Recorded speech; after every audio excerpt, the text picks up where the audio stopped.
Hey everyone, today I want to talk to you about a really exciting announcement, our new research on corporate training, growth in the flow of work. And the history of this, for me, is more than 20 years of studying the corporate training market. The very first study I did on this was in 2004. It was called the High Impact Learning Organization. And we spent a lot of time understanding the organization and governance, the technologies, the practices, the organizational models, the skills needed to build a great training function.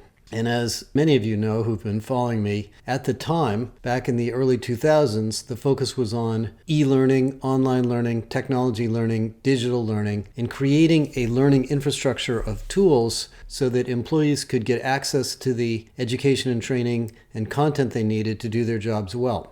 And as most of you know, in the last decade, that was about learning management systems and content management systems and content development. And that continues to be a big issue and important, but it has now become really almost commoditized in the sense that you can buy off-the-shelf learning technologies like that and lots of content libraries, and you can turn them on, and they will have some impact on your organization, but they won't have the impact you want because the bar has been raised. And what's happened in the last 5 years, of course, is massive increases in mobility inside companies and across companies, to some degree created by the pandemic, the whole advent of hybrid work, and the unprecedented acceleration of industry transformation that is forcing every company to not only be good at digital skills or technology skills, but to actually learn about an adjacent industry that they may not understand. This is Walmart getting into healthcare, Chevron getting into hydrogen, Ford getting into electric vehicles, banks getting into crypto. These aren't just technical skills. These are new domains. These are new business areas. And so what corporate training departments are saddled with is the never-ending need to do onboarding and leadership development and technical skills training and compliance, but much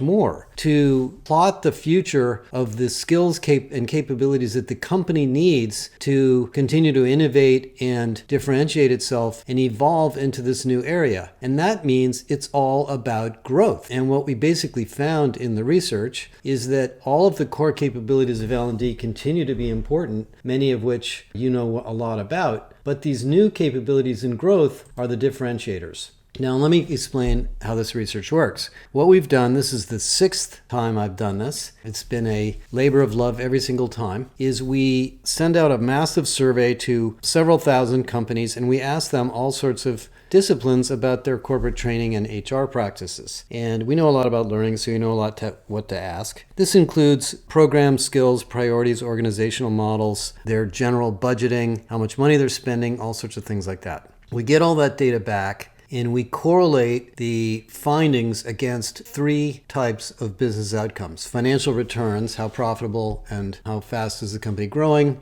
Human capital returns, what is the company's Glassdoor rating, what is the company's retention rate and levels of engagement. And then growth and innovation, is this a company that believes they are leading their market or following in their market? And what we basically find, as we find in all of our studies, that there are a set of small number of practices out of the 100 or so that we study that really differentiate these high-performing companies. And in this particular case, it's exactly what I was saying.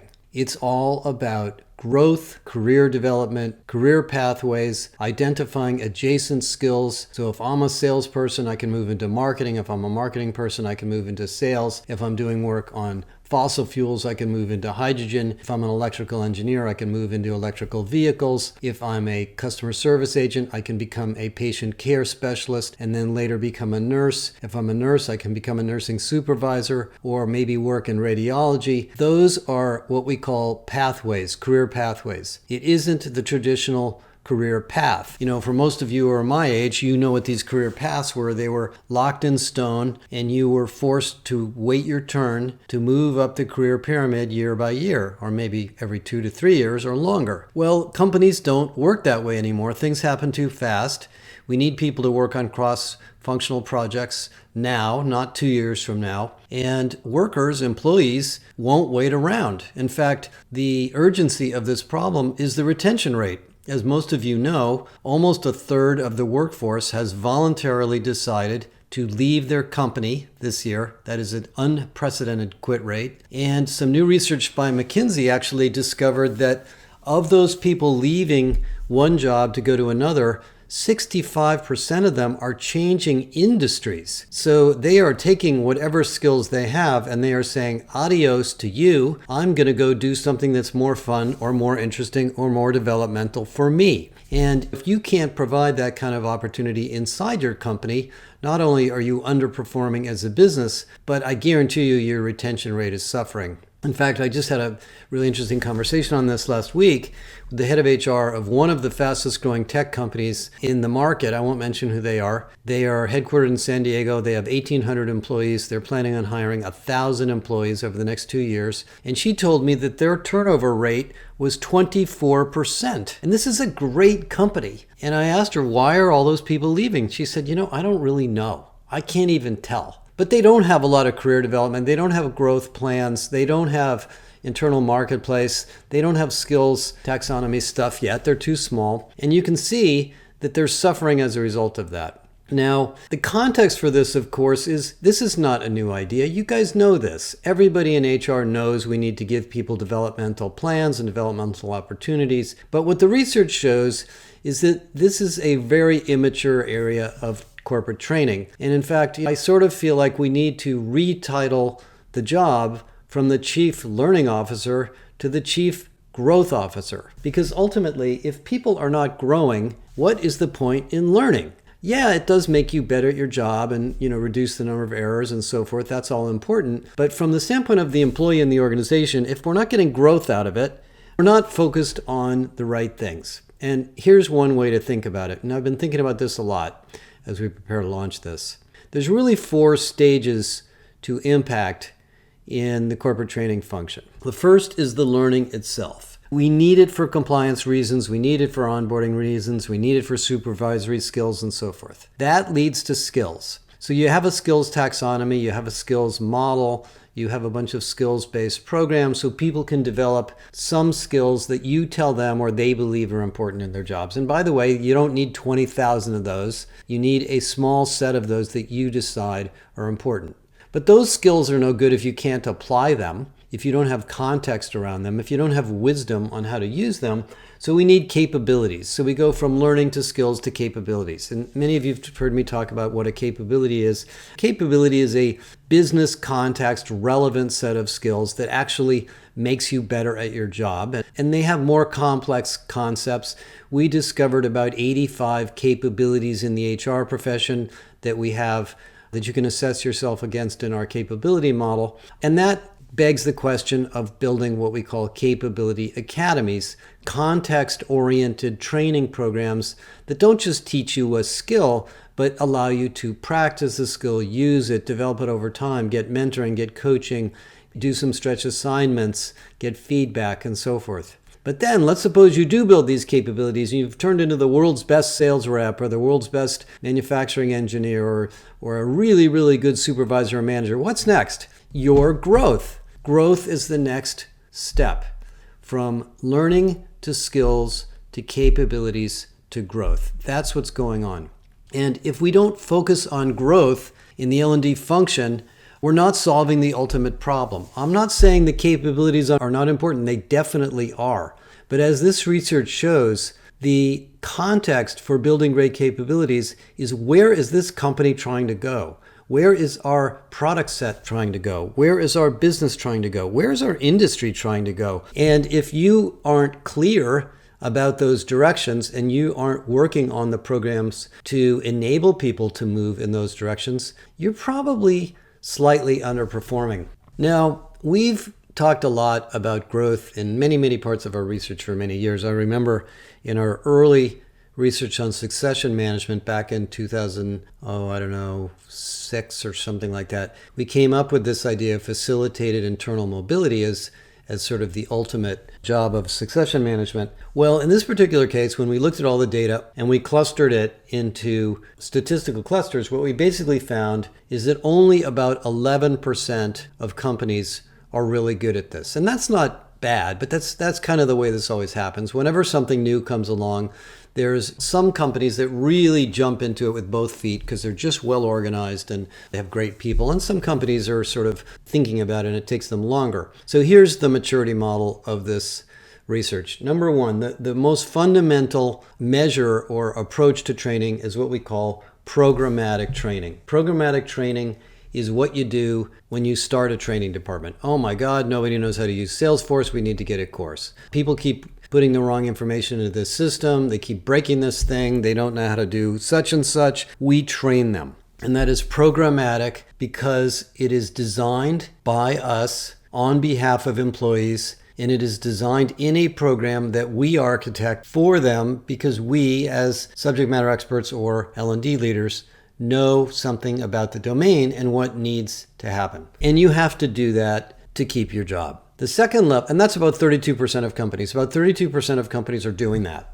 The next level is self-directed learning. And this is what happened in the last decade with the learning experience platforms and YouTube and all of these self-directed content platforms. People go through these training programs and they learn what they need to know, and then they're done and they say, woo, I'm glad that's over. And then they start doing the job and they think, you know what, there's something here I don't quite understand. Where do I get the answer to that? Is there a video? Is there a document? Can I talk to somebody? Maybe I'll take a little course on this so I can get better at it. My manager says, you need to take a course on negotiation. Here's one you can check out. That is self-directed learning. That actually was a pioneering idea 10 years ago. It was very hard to do that in the original LMSs we had. And so the learning experience platforms and the micro-learning platforms and platforms like YouTube made that easier. And a lot of that, by the way, is authored by internal experts, not by L&D. So that opened up this Pandora's box of internally developed content, or what we now call the creator marketplace of corporate learning. That's level 2. Level 3 is what we call tailored development. At level 3, we as an organization or you as an L&D function come up with tailored development plans for each job role or a family of job roles, or it's done at an individual or local level. And we build career paths or development plans or roadmaps, and a lot of this is AI driven now, by the way, where the platform that you're learning in says, oh, well, if you're a salesperson and you haven't taken any courses in negotiation or you haven't taken any courses in objection handling,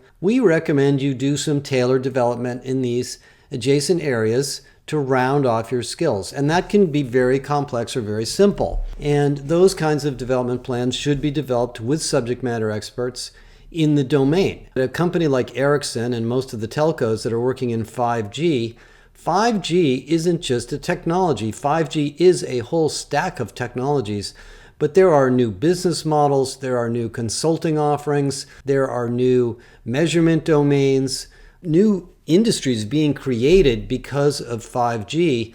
And if you take a course on 5G, you're not going to know any of that. You're just going to know how the tech works. So that would be more of a capability development effort, and that's level 3. And by the way, that's what a capability academy is all about. It's about bringing people together in a domain, talking about the applications of skills and how they're used and what are the things we need to do to create context and wisdom and experience and judgment in these skills, not just the technical skills themselves. About 13% of companies tell us they're really good at that. And then the fourth level is what we call facilitated growth. Facilitated growth is where you're doing the other 3 sets of things, and a lot of you are, I know that, and you're going beyond that. You're creating career pathways. You're looking for adjacent skills. You're allowing people to use the talent marketplace to do something that they want to do that maybe you didn't know they were actually good at or they didn't know they were good at, to experiment with new career options and create essentially fluidity inside the company for growth. And if you think about what happened in the pandemic, of all the things we've been through, and it's been a lot, I think the thing that's been the most exciting to me is how companies have become more adaptable. You know, we had to send people home, we had to move people into new jobs, we had to change the way we were selling things, we had to build all these new digital tools, and people responded. People are incredibly adaptable when we give them a supportive environment. And if you look at the industries we're looking at, the companies that have superior performance can do facilitated growth almost by their nature. And we're just finishing a massive study of the healthcare industry. You talk about an industry that's really under stress. There's more than 2 to 2.5 million nurses in demand. There's almost 700,000 nursing jobs open right now, right this minute. And so they can't just go out and find these people. They have to encourage them to come into the profession. They have to develop them. They have to move them from adjacent jobs. They have to build career pathways. And when I talk to heads of HR in the healthcare industry, I hear a much more complete and integrated strategy about talent management than I do in almost any other industry. And that's because they have no choice. They have to find people that can move around into new roles and continuously develop themselves in a facilitated growth way. And if you get good at that in your company, I can guarantee you that your company will be more competitive, it will be more adaptable, and you'll improve employee engagement and retention because, in case you don't know this, one of the greatest values of corporate learning is employee engagement. Yeah, we want skills and capabilities and operational excellence and lots of people in good jobs doing good things, but it makes them happy. It gives them a sense of belonging. It makes them love working in your company. It gives them a sense of happiness that they can use with others in their jobs. Because if you look at most of the exit surveys that have been done on why people leave companies, yes, it has to do with management and trust and culture, but it also comes down to growth. People saying things like, I wasn't going anywhere, it was a dead-end job, I wasn't learning anything.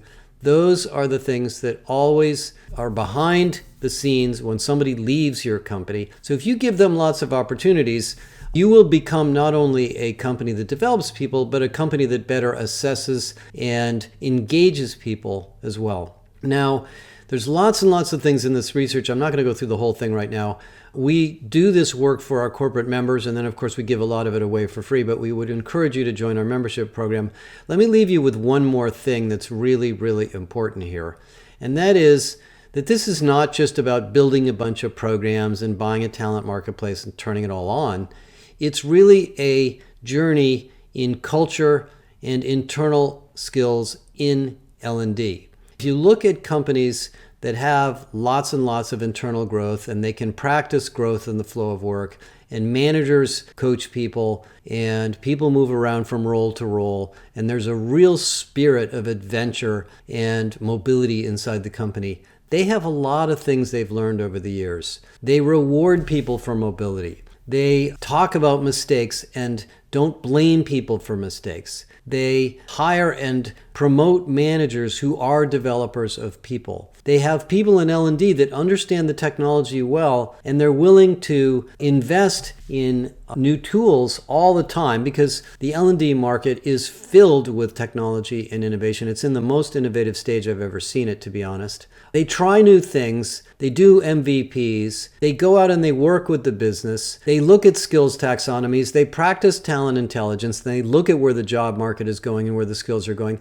They're fairly sophisticated things you need to do here. And these cultural and expertise things are all part of the L&D function. And so in many ways, what's going on here is L&D is not really the training department anymore. If you think about yourself as the department of growth and all of the implications of that word, you've got to talk to recruiting. You've got to talk to employee engagement. You've got to talk to the employee experience group. You've got to talk to the compensation and benefits group, because one of the things that gets in the way of growth is pay models and reward systems and how managers are rewarded, and maybe even how the performance management system works, which may not encourage growth and mobility. So this is a really profound set of findings and something that is clearly the direction we're going in companies. And if we have an economic slowdown or a recession or whatever happens, I don't think that's going to happen. But if it does, this is going to become more important than ever, because you're going to have to do this in a context of not just hiring people every time you want to fill a new job. That's actually, in some sense, the easy way. The hard way to grow is to grow through internal agility and internal mobility. And it is a more profitable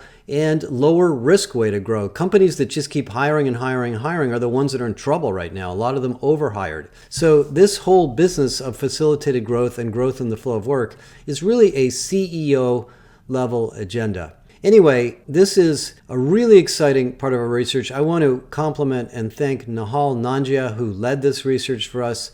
We'll be doing a lot of education and outreach on this, and please get hold of us if you'd like to get a deep dive and talk to us more about how it applies to your organization. Thank you.